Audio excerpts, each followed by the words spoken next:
ಮನೆಯಲ್ಲೇ ಸಿಗುವಂಥ ಕೇವಲ ಎರಡು ವಸ್ತುಗಳಿಂದ ಹೇರ್ ಗ್ರೋತ್ಗೆ, ಹೇರ್ ಕಪ್ಪಾಗೋದಕ್ಕೆ ಒಂದು ಯೂಸ್ಫುಲ್ ಆಗಿರೋ ಹೋಮ್ ರೆಮಿಡಿನ ರೆಡಿ ಮಾಡ್ತಾ ಇದ್ದೀನಿ.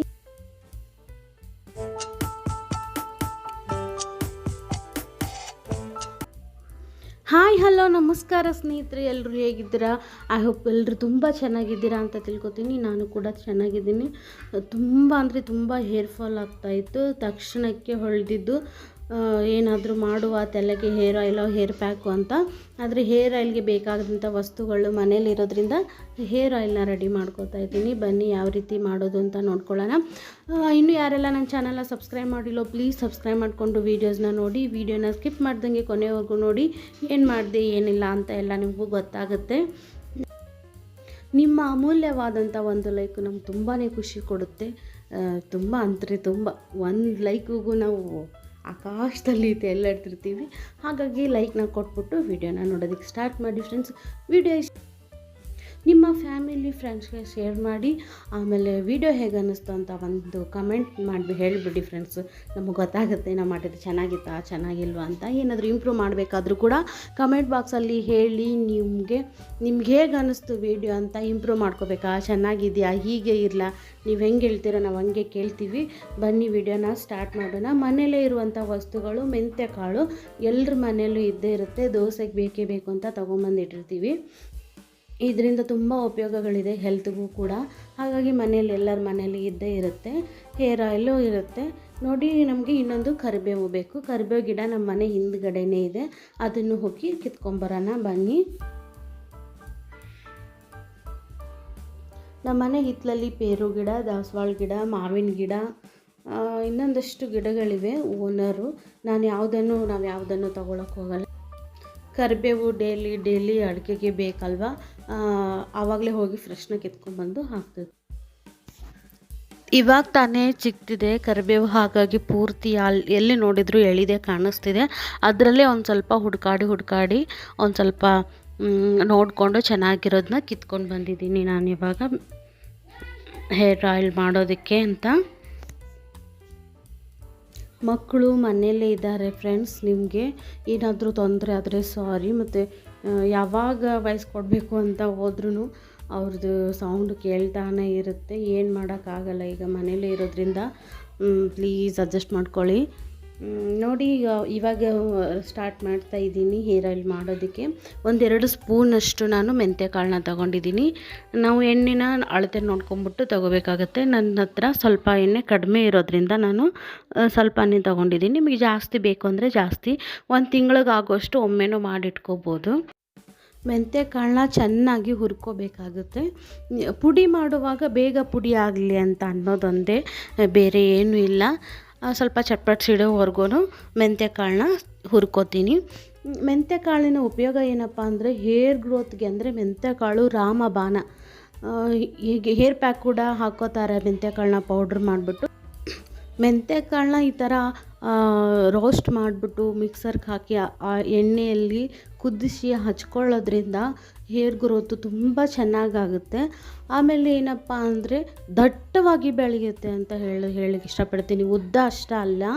ಉದ್ದವಾಗಿ ಬರೋದಷ್ಟೇ ಅಲ್ಲ, ದಟ್ಟವಾಗಿ ಸ್ವಲ್ಪ ದಪ್ಪವಾಗಿಯೂ ಹೇರ್ ವ್ಯಾಲ್ಯೂ ಜಾಸ್ತಿ ಆಗುತ್ತೆ ಅಂತಾರಲ್ಲ ಹಾಗೆ.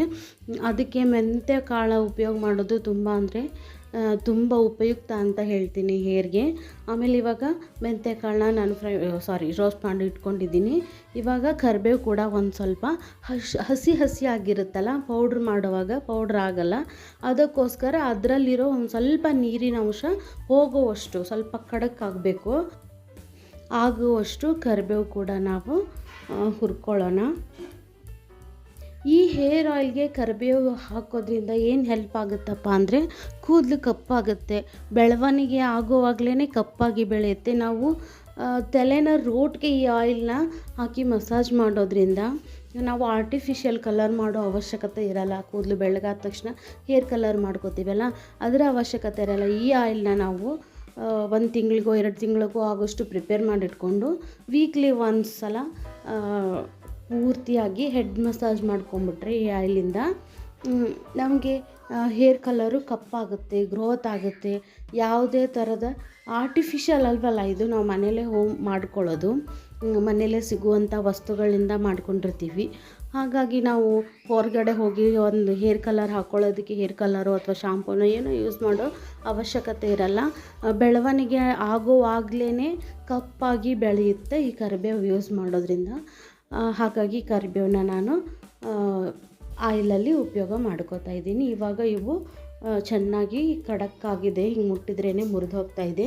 ಅಷ್ಟೊಂದು ನೀರಿನ ಅಂಶ ಎಲ್ಲ ಪೂರ್ತಿಯಾಗಿ ಹೋಗಿ ಚೆನ್ನಾಗಿದೆ. ಇದನ್ನು ಕೂಡ ಒಂದು ಬಟ್ಲಲ್ಲಿ ತಗೊಂಡು ಮಿಕ್ಸರಿಗೆ ಹಾಕ್ಕೊಳ್ಳೋದಕ್ಕೆ ಅಂತ ಜಾರ್ನಲ್ಲಿ ಮೆಂತ್ಯ ಕಾಳು ಮತ್ತು ಕರಿಬೇವನ್ನ ರೋಸ್ಟ್ ಮಾಡಿರೋ ಎರಡನ್ನೂ ಕೂಡ ಹಾಕ್ಕೋತಾ ಇದ್ದೀನಿ. ಹಾಕ್ಕೊಂಡು ಪುಡಿ ಮಾಡಿಕೊಂಡು ಬರ್ತೀನಿ.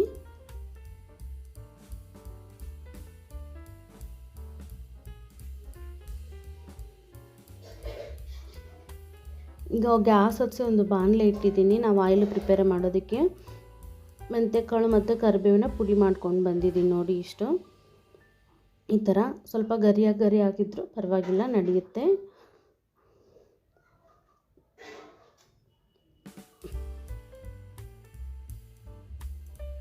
ತಗೊಂಡಿದ್ದೀನಿ ನಾನು ಪ್ಯಾರಾಶೂಟ್ ಆಯಿಲು.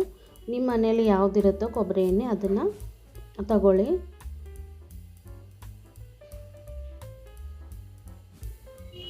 ಎಣ್ಣೆನ ಬಾಣಲೆ ಹಾಕ್ಕೊಂಡು ಪುಡಿ ಮಾಡಿಟ್ಟಿರೋ ಈ ಪೌಡ್ರ್ ಕೂಡ ಆಯಿಲಲ್ಲಿ ಹಾಕ್ಕೊಳ್ಳಿ.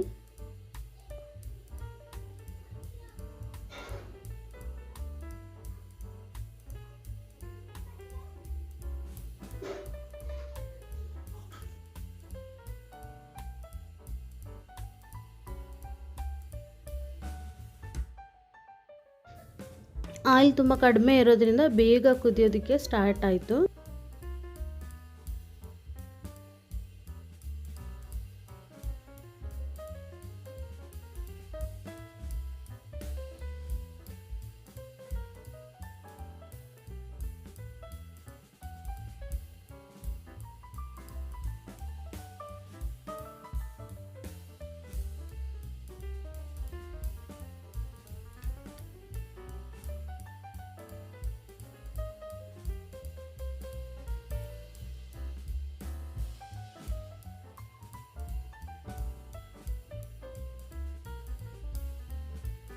ಒಂದು 10ರಿಂದ 15 ನಿಮಿಷ ಇದನ್ನು ಕುದಿಸ್ಕೊಳ್ಳೋಣ. ನಾವೆಷ್ಟು ಕುದಿಸ್ಕೊತೀವೋ ಅಷ್ಟು ಕರಿಬೇವಿಂದು ಮತ್ತು ಮೆಂತ್ಯ ಕಾಳ್ದು ಸತ್ವ ಇರುತ್ತೆ, ಆಯಿಲಲ್ಲಿ ಬಿಟ್ಕೊಳ್ಳುತ್ತೆ. ಆಯಿಲು ಚೆನ್ನಾಗಾಗುತ್ತೆ.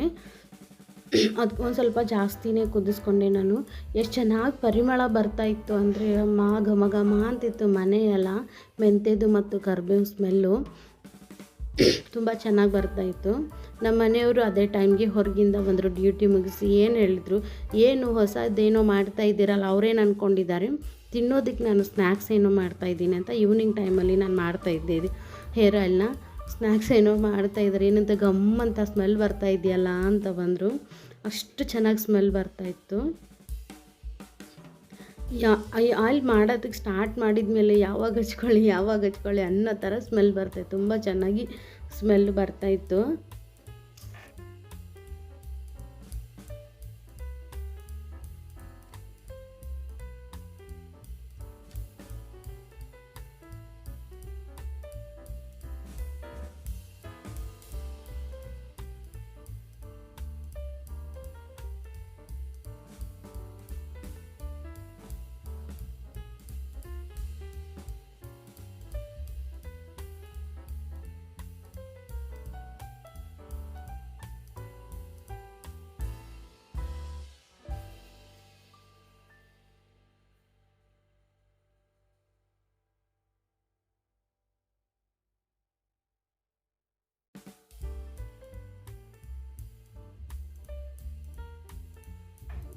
ಇವಾಗ ಚೆನ್ನಾಗಿ ಕುದ್ದಿದೆ. ಈಗ ಇದು ಚೆನ್ನಾಗಿ ಕುದ್ದಿದೆ ಅಂತ ಹೇಗೆ ಗೊತ್ತಾಗುತ್ತೆ ಅಂತ ಹೇಳಿದರೆ, ಅದರೊಳಗಿರೋ ಹಾಕಿದ್ದೀವಲ್ಲ ಕರಿಬೇವು ಮತ್ತು ಮೆಂತ್ಯ ಪೌಡ್ರು, ಅದು ಕೆಳಗಡೆ ಹೋಗಿ ಕುತ್ಕೊಳ್ಳುತ್ತೆ. ಆವಾಗ ನಾವು ಗ್ಯಾಸ್ನ ಆಫ್ ಮಾಡಿ ಕೆಳಗಡೆ ಇಟ್ಕೊಳ್ಳೋಣ. ಇದು ಆರೋವರೆಗೂ ಬಿಸಿ ಇರುತ್ತಲ್ಲ, ಆರೋವರೆಗೂ ಹಾಗೆ ಬಿಡೋಣ. ಆವಾಗ ಪೂರ್ತಿ ಕೆಳಗಡೆ ಹೋಗಿಬಿಡುತ್ತೆ. ಕರಿಬೇವು ಮತ್ತು ಮೆಂತ್ಯ ಪೌಡ್ರು ಪೂರ್ತಿ ಕೆಳಗಡೆ ಹೋಗಿ ಕುತ್ಕೊಳ್ಳುತ್ತೆ. ಇವಾಗ ನೋಡಿ ಈ ರೀತಿ ಕಾಣಿಸುತ್ತೆ, ಆರಿದೆ. ಒಂದು 4ರಿಂದ 5 ತಾಸು ಬಿಟ್ಟಿದ್ದೀನಿ ನಾನು ಹಾಗೆ. ಇವಾಗ ಒಂದು ಸ್ಟ್ರೈನರಿಂದ ಸೋಸ್ಕೊಂಡ್ಬಿಡ್ತೀನಿ.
ನೋಡಿರಿ ಸ್ಟ್ರೇನರಲ್ಲಿ ಸೋಸ್ಕೊಂಡ್ಮೇಲೆ ನೋಡಿ ಯಾವ ರೀತಿ ಕಾಣಿಸ್ತಿದೆ. ಕಲರ್ ಕೂಡ ಚೇಂಜ್ ಆಗಿದೆ, ಗ್ರೀನ್ ಕಲರು. ಎಣ್ಣೆ ಸ್ಮೆಲ್ ಕೂಡ ತುಂಬ ಚೆನ್ನಾಗಿ ಬರ್ತಾ ಇದೆ. ಇವಾಗ ಇದು ಅದೇ ಆಯಿಲ್ ಬಾಟ್ಲಿಗೆ ಹಾಕ್ಕೊಂಬಿಡೋಣ. ಅಲ್ಲಿ ಇಲ್ಲಿಟ್ಟರೆ ಚೆನ್ನಾಗುತ್ತೆ. ಹಾಗೆ ಅದ್ರ ಮೇಲ್ಗಡೆದು ಓಪನ್ ಮಾಡಿಬಿಟ್ಟು ಆಯಿಲ್ನ ಅದರೊಳಗಡೆ ಶೇಖರಣೆ ಮಾಡಿರ್ತೀನಿ. ನಮ್ಗೆ ಯಾವಾಗ ಬೇಕೋ ಆವಾಗ ಹಚ್ಕೊಳ್ಳಿಕ್ಕಾಗತ್ತೆ.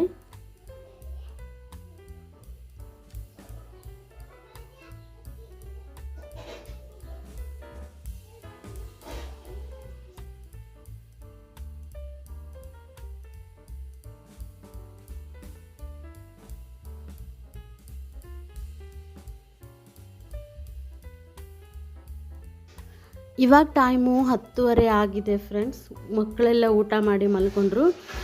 ಟಿ ವಿ ನೋಡ್ತಾ ಕೂತ್ಕೊಂಡು ಹೆಡ್ ಮಸಾಜ್ ಮಾಡ್ಕೊಂಡ್ರಾಯ್ತು ಅಂತ ಪ್ರಿಪೇರ್ ಮಾಡಿರೋ ಆಯಿಲ್ನ ತೊಗೊಂಡು ಬಂದು ಹೆಡ್ ಮಸಾಜ್ ಮಾಡ್ಕೋತಾ ಇದ್ದೀನಿ. ತುಂಬ ಅಂದರೆ ತುಂಬ ದಿನ ಆಗೋಗಿತ್ತು, ತಲೆಗೆ ಎಣ್ಣೆನೇ ಹಚ್ಚಿರಲಿಲ್ಲ.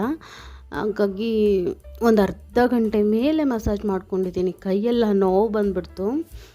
ಅಷ್ಟೊತ್ತರೆಗೂ ಸಮಾಧಾನ. ಬಿಸಿಲು ಬೇರೆ, ತುಂಬ ಬಿಸಿಲು. ಎಣ್ಣೆ ಹಚ್ಕೋಬೇಕು ವಾರಕ್ಕೊಂದು ಸಾರಿನಾದರೂ. ನಾನು ನೈಟು ಹಚ್ಕೋಬೇಕಾದ್ರೆ ಬೇಜಾರಾಗ್ಬಿಡೋದು. ಬೆಳಗ್ಗೆಯಿಂದ ಕೆಲಸ ಮಾಡಿ ಮಾಡಿ ಸಾಕಾಗೋಗಿರ್ತದೆ, ಯಾವಾಗ ಮಲ್ಕೊಳ್ಳಿ ಅನ್ಸೋದಕ್ಕೆ ಸ್ಟಾರ್ಟ್ ಆಗಿರೋದು. ನಮ್ಮ ಯಜಮಾನ್ರು ಪದೇ ಪದೇ ಬಾ ಹಾಕ್ತೀನಿ, ತಲೆಗೆ ಎಣ್ಣೆ ಹಾಕ್ತೀನಿ ಅಂತ ಕರೆದು ಹಾಕೋರು. ಅದು ಸಿಟ್ಟಲ್ಲಿ ಹಚ್ಚಿಸ್ಕೋತಾ ಇದ್ದೆ. ಇವತ್ತು ಅವರೇ ಹೆಡ್ ಮಸಾಜ್ ಮಾಡ್ತಾಯಿದ್ರು. ಅವ್ರ ಕೈಗೆ ನೋವಾಗಿದೆ, ಹಾಗಾಗಿ ನಾನೇ ಮಾಡಿಕೊಂಡೆ. ಇಷ್ಟೊತ್ತರೆಗೂ ವಿಡಿಯೋ ನೋಡೋದಕ್ಕೆ thank you so much. Next ವಿಡಿಯೋದಲ್ಲಿ ಮತ್ತೆ ಸಿಗ್ತೀನಿ. Bye friends.